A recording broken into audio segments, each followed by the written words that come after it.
This episode from the life of Sherlock Holmes will be transmitted to our men and women overseas by shortwave and through the worldwide facilities of the Armed Forces Radio Service.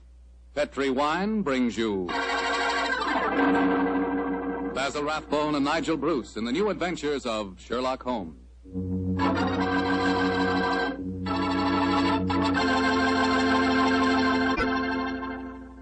The Petri family, the family that took time to bring you good wine, invite you to listen to Dr. Watson tell about another exciting adventure he shared with that master detective, his old friend Sherlock Holmes. And say, I want to tell you about a little present I've got for you. A present, and it's free. It's a swell recipe calendar printed in full color, and it's good for 2 years, 1945 and 46. But best of all, this calendar not only dates, it gives you loads of swell recipes and ideas for cooking with Petri wine. Want to know how to make spare ribs that are out of this world? You want to learn a new way to fix liver and onions, a swell way to make soup more delicious than ever. It's a cinch with this calendar handy in your kitchen to tell you how. In fact, this calendar tells you all you ought to know about wine. And remember, it's free. Just write to Petri Wine, P-E-T-R-I, Petri Wine, San Francisco 26, California. Petri Wine, San Francisco 26, California. We'll send you your swell recipe calendar immediately.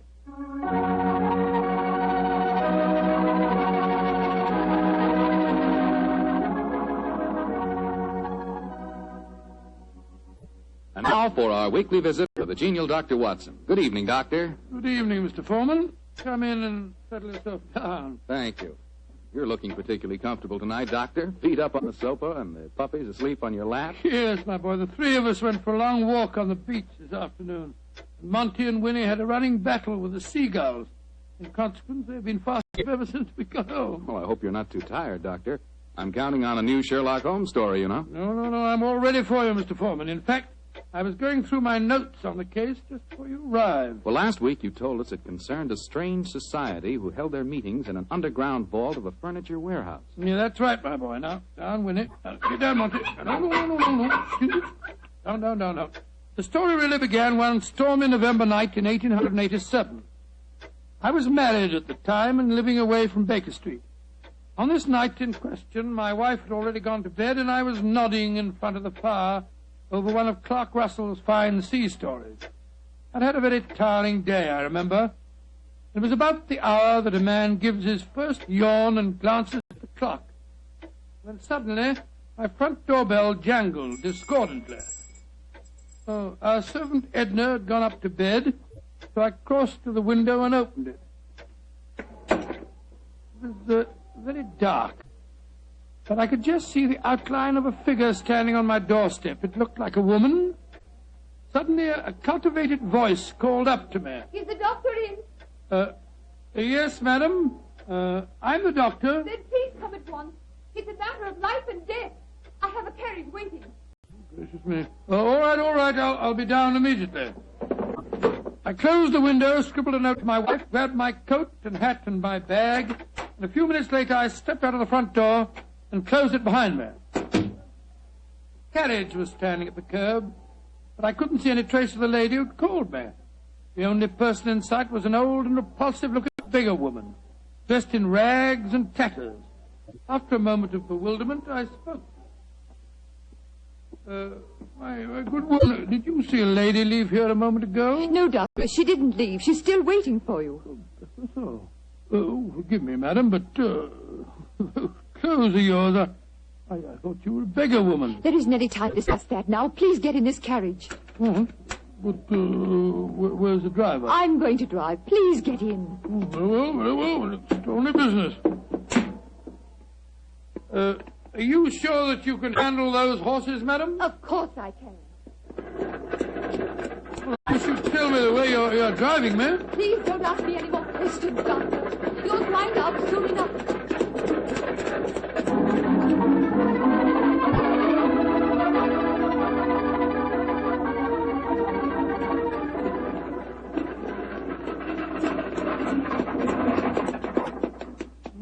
Thank heavens we've finally reached our destination. Must have driven halfway across London. Oh, hello. Must be somewhere down near the river. No dwelling places here. Nothing but enormous warehouses. Why have we stopped here, madam? Well, this is where we're going. Please follow me down these steps. I wish you'd tell me where you're taking me. We have a club here in the basement. You'll see for yourself in a moment. It's a very solid-looking door. How do you propose to get past it? I'll show you.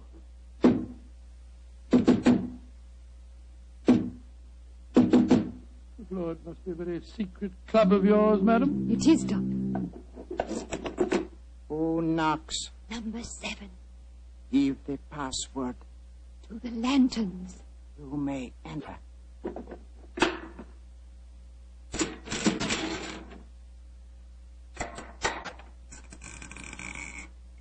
Follow me, Doctor.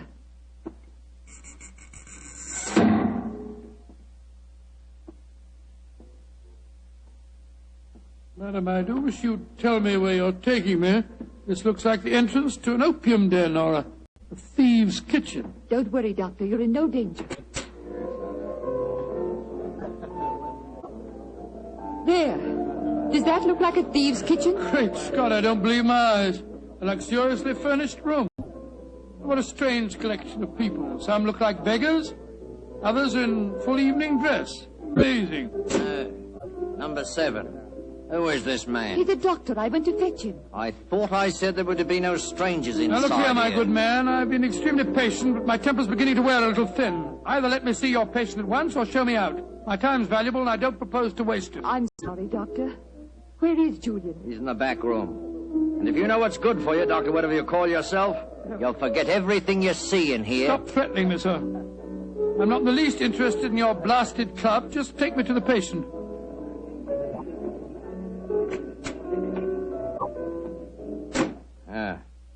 This is the man we want you to examine, Doctor. Huh? What happened? He fell down the stairs leading into the club room. Well, why'd you move him? We wanted him to be comfortable. It's the worst thing in the world you could have done. Never move a person with an injured skull. Is he going to be all right, Doctor? No, madam, I'm afraid he isn't. His neck's broken. He's dead. Huh? Julian, dead. You sure of that, Doctor? Of course I'm sure of it, my good man. I'm afraid you need an undertaker, not a doctor. We must tell the others. All right, quiet, everybody. Quiet. Quiet. Julian is dead. Julian dead? Oh, this is terrible. Who is this man? He's a doctor. I'd better get him out of here at once. We don't want any strangers nosing about. That's right, though. Shouldn't have brought him here anyway. Now, just a minute. I assure you, ladies and gentlemen, I haven't the slightest desire to stay here one moment longer. If you direct me to the door again, madam, I'll try to find a cab myself in this godforsaken district and go home. Show him out and give him his money. Follow me, please. I'm delighted to. Do you mind if I don't drive you home, Doctor? Well, no, I should prefer it. My nerves aren't in the best of shape. You mustn't be angry with me, Doctor, please. Leaving again, number 7. No, but this gentleman is. Will you see if you can find a cab for him? Right. To whom shall I send in my bill, madam? Oh, here's a £5 note.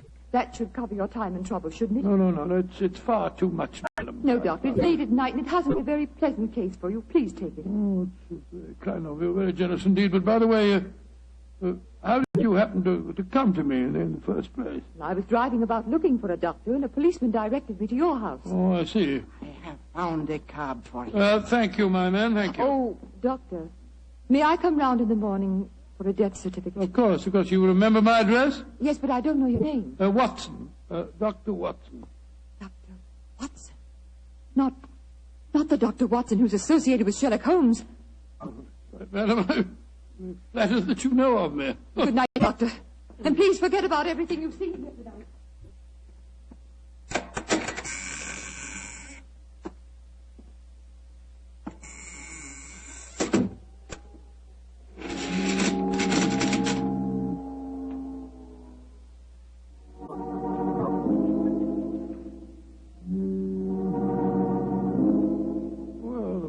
My soul, what an amazing business. Holmes will be interested to hear about this.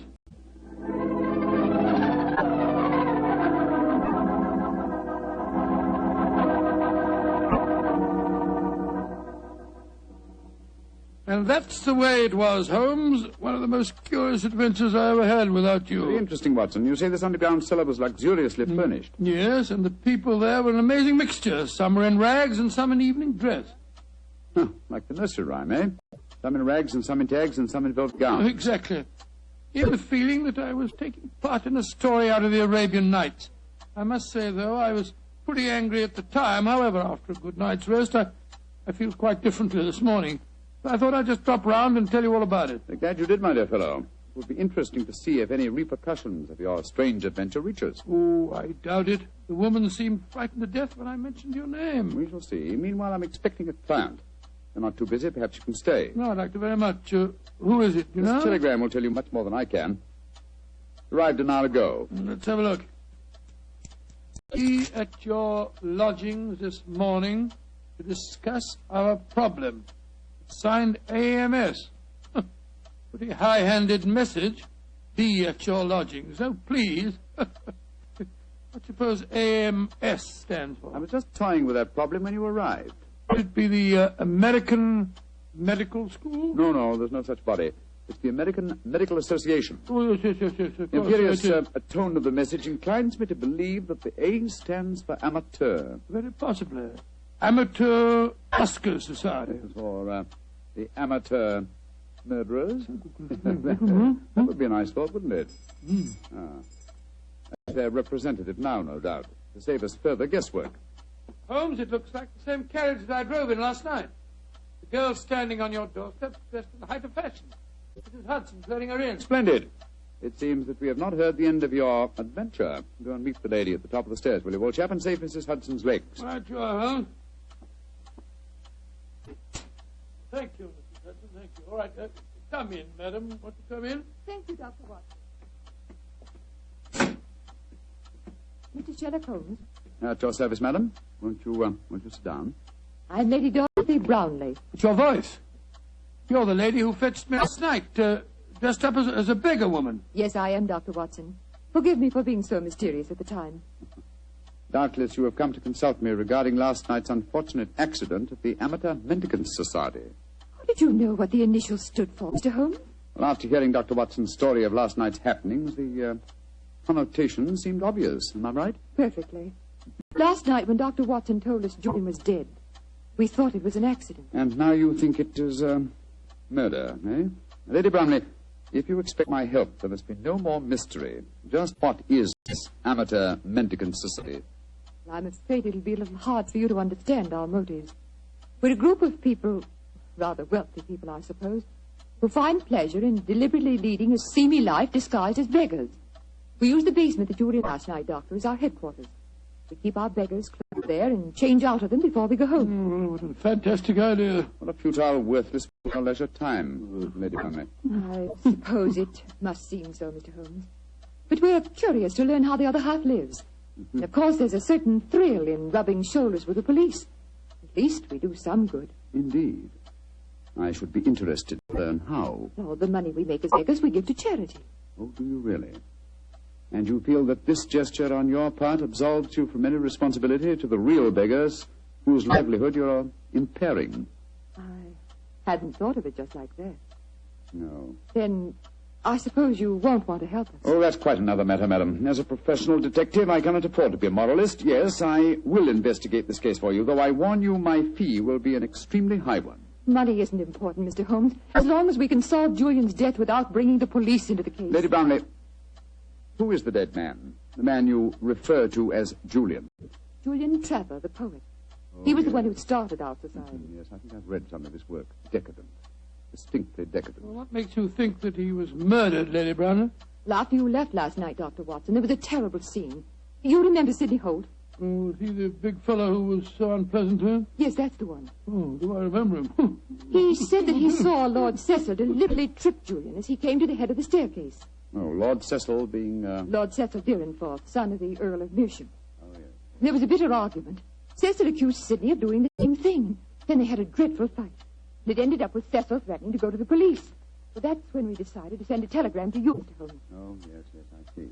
So the proof of murder depends on such flimsy evidence as to whether the dead man fell or, well, should we say, was pushed?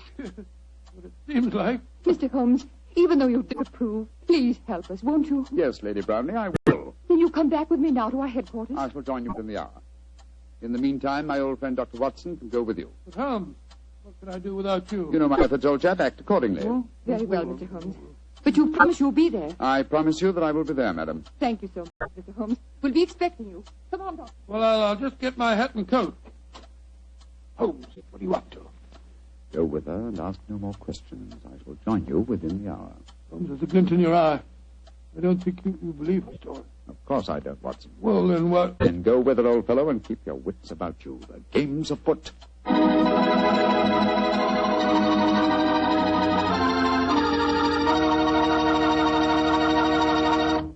The story of the Amateur Mendicant Society will continue in just a few seconds. Time I'd like to use to remind you that you're really missing something until you try having wine with your dinner. And I mean a Petri wine. Let's say a Petri California Burgundy or a Petri California Sauterne. Both wines are just made to make good food taste better. If you like a red wine, try Petri Burgundy. Try it with hamburger, with stew, with any meat or meat dish. And if you like a delicious white wine, a wine that'll make chicken taste better than ever, try a well-chilled Petri Sauterne. With food, nothing can take the place of a good Petri wine.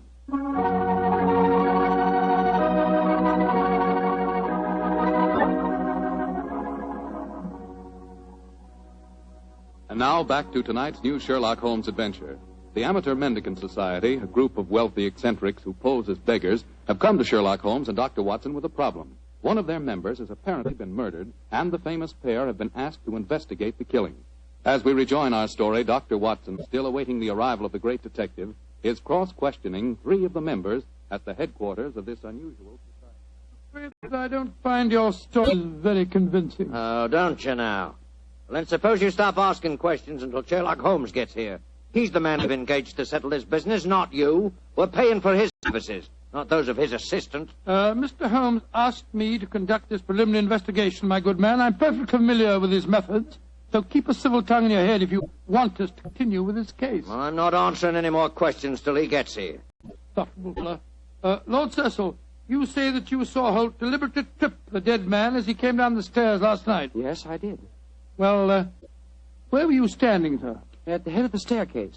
Holt was beside me, and as Julian came by, he deliberately... Excuse me, number 11, excuse me. What is it? There is a strange man just come in. He is dressed as you when you work, but I do not remember to have seen him here before. He speaks very rough. Did he give the correct signal? Yes, and the password. He must be a new member. I suppose we better see him. Bring him in. Oh, bad time for him to come here. Confound it. This way, please. Tommy, what a nice place you got here. Yeah, what a nice place. Certainly do yourselves proud, don't you? Who are you, and how did you get in here? I'll give you a signal on the password, just like Julian told me to. Are you a friend of Julian? Of course I am. You're coming to meet him here today. Who are you, really? Are we all friends here? Yes, you can talk freely. And permit me to introduce myself. I am Don Luis Jose Fernando de las Torres at your service. Why? Why do you want to join us? When Julian tell me about it, it tickled my, my funny bone. It is a so charming idea to get those of mendicancy. I suppose he's all right. Of course I'm all right. Now, where is Julian, please? He will vouch for me. He's in the other room. He had an accident. An accident? Not a bad one, I hope? A very bad one. Dr. Watson, you better take him in there and break the news to him. Very well. Follow me, sir. This is terrible. Please, tell me what happened, Doctor. I'm afraid you must prepare yourself for a shock, sir. Your friend is dead.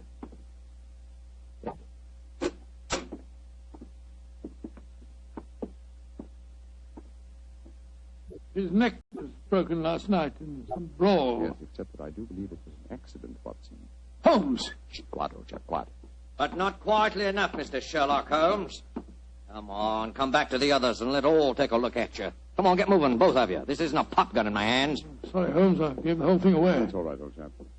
Oh, Cecil, Dorothy, come here. I want you to take a look at the great Sherlock Holmes. Walked into our trap just like any stupid policeman. I know why you had to dress up to do it, though, Mr. Holmes. We were waiting for you here anyway, you know. Oh, I was well aware of that, Mr. Holt. You see, I knew I was walking into a trap. How did you know that, Mr. Holmes? Lady Brownlee, the story you brought to us today was so obviously a false one. just as there is no amateur mendicant society. Who are they, Holmes? Go ahead, Mr. Holmes. Let's see how much you really do know. Yes, go ahead. Why should I tell you what you already know? Go on, talk if you know what's good for you. Oh, you're so persuasive, aren't you, Mr. Holt? Very well. Undoubtedly, Julian Trevor's death last night was an accident. You fetched a doctor, Lady Brownlee, a very natural move, and later discovered that the doctor in question was the old friend of Sherlock Holmes. You were all afraid that I would become interested in your unusual society, and so you invented that very thin story about the accident being a murder. You wanted to lure me here so that I could be disposed of, and you could all continue your nefarious works without hindrance. Well, now aren't we clever? What is our nefarious work, may I ask? Your password gave me a clue to the lanterns. Prior to the French revolutionists. They strung the aristocrats up on the lampposts. Then again, the combination of curious costumes and a luxurious establishment in a low-class area posed another question. What political belief provides a common meeting ground for misguided aristocrats and dangerous commoners? And how did you answer that question? Oh, very simple, my dear sir. One word. Nihilism. Its doctrine of assassination and overthrow of government would find every chance of being put into practice by all of you at the forthcoming Jubilee celebrations to be held here in London. And also would account for your beggar's clothes. A beggar would have greater freedom of movement in a crowd than an ordinary person. You're a clever man, Mr. Holmes. Too bad you'll have to die. I'll get the rope. What are you going to do with him? Do? Give him a first-hand taste of nihilism, of course. They can't live. They know too much. You can't possibly do this, you know. The police will track us here. By the time the police get here, you and your friend Holmes will be blown to kingdom come. Here's the rope, Sidney. Oh, right. Hands together, Mr. Holmes. That's it. Ah! Oh, mind that bandaged wrist of mine, will you? It's confoundedly sore. Oh, isn't that a shame now? Is this any better? Tie up the doctor, Cecil, while I bind Holmes's legs. With pleasure. I can't go through with this. What do you mean, Dorothy? You can't go through with it. I just can't stand by and see two innocent men murdered. Don't be a fool, Dorothy. We can't let them live. They know too much. I don't care. If you go on with this, I'm going out for the police. Why, you fool. Tie her up as well, Cecil. Leave me alone. Sit down there beside him. Go on. You're a devil. Oh, shut up. Now, Mr. Holmes, I'm going to fetch a little invention. A little invention I'm sure you'll be interested in. Mr. Holmes, it's a pity you and your friend didn't learn to mind your own business. I'm afraid it's too late to teach an old dog new tricks. It's too late now, at any rate. Quite comfortable, Dr. Watson? Don't you speak to me, sir. You're a filthy traitor to your country. Rubbish. Here we are. Example of Mikhail Petrov's mechanical genius.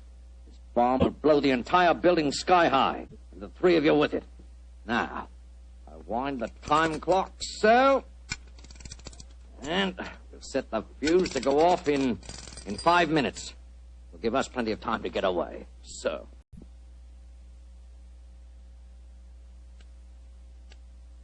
Come on, Sidney, let's get out of here. Right. Charming picture. Three of you bound hand and foot sitting beside each other on the sofa. Well, ta-da, Dorothy. Think of our cause during the 5 minutes. And as for you, Mr. Holmes, and your friend, good riddance to bad rubbish.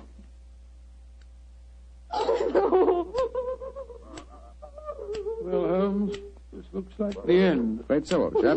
I blame myself. If I hadn't been so infernally noisy when I recognized you, we wouldn't be in this mess. Wasn't your fault, old fellow. I think they suspected me anyway. Well, I must say it seemed to me that you told them a great deal more than was necessary about your suspicions. Surely you could pretended ignorance. Oh, I suppose I could have done. I can't die yet. I'm not ready to Courage, die. Lady Brownlee, courage. And by the way, was I right in assuming that your associates are nihilists? Of course they are. They're planning to assassinate the Prime Minister during the Jubilee celebration. Prime Minister, great heavens, Holmes, we've got to get free. Assuming some miracle happened, we did get free and your former associates were arraigned in court, would you testify against them? Oh, of course I would. But what chance is there of that? That clock, that devilish clock, why doesn't it stop If it bothers you that much, Lady Brownlee, I'll stop it for you. Holmes, your hands are free. Of course they are, my dear fellow. Bandaged wrist I mentioned just now concealed a razor-edged blade. I cut through the ropes almost before our friends had left the room. Then why did you keep us in the suspense, Mr. Holmes? I wanted to be quite sure that you'd testify in the forthcoming trial, madam. There we are. That renders the bomb harmless. Ah! And that means that the police have sprung the trap that I set for your associates, Lady Brownlee. It's lucky for you that you had a change of heart and prevented you from leaving us. Oh, Mr. Holmes, how can I ever thank you? Holmes, you had the place surrounded with police when you came in here. Of course I did, my dear fellow. Here, let me undo your ropes. No wonder you were so calm. No wonder you told them so much. You wanted them to show their hands. Precisely, old fellow. And they obliged me most satisfactorily. They attempted our triple murder. They are self-confessed anarchists. And with the evidence of Lady Brownlee, I'm sure that we can put them where they all belong. Considering it barely noon, I think you'll agree, Watson, that is a very comprehensive morning's work.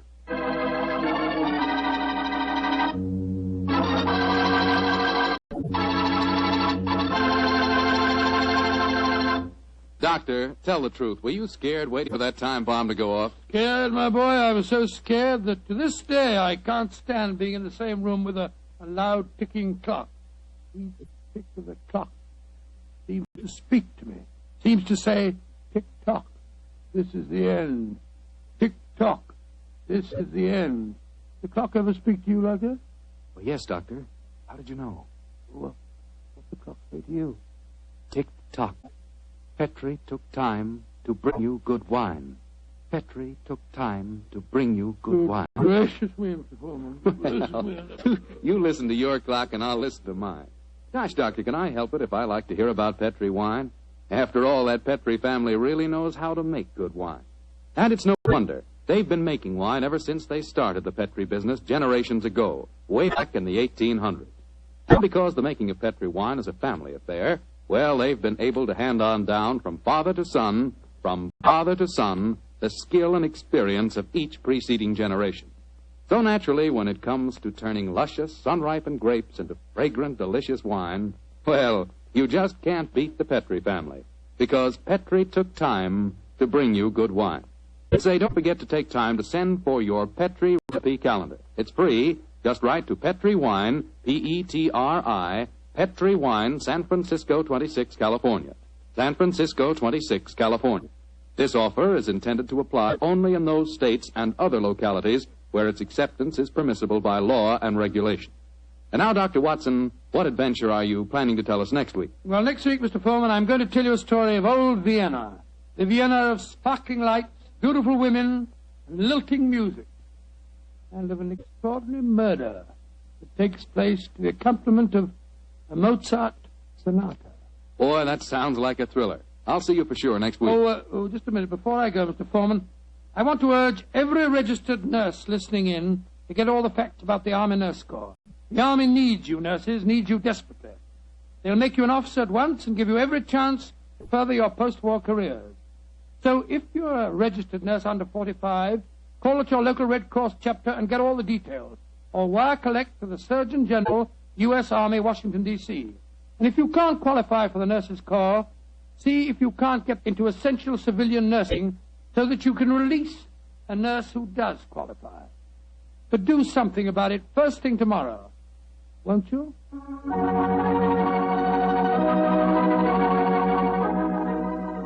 Tonight's Sherlock Holmes adventure is written by Dennis Green and Anthony Boucher and is based on an incident in the Sir Arthur Conan Doyle story, The 5 Orange Pips.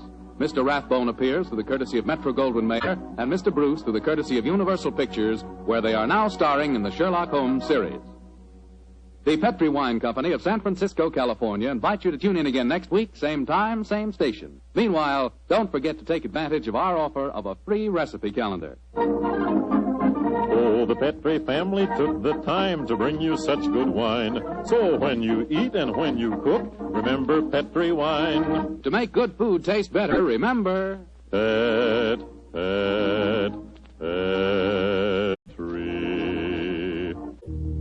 wine.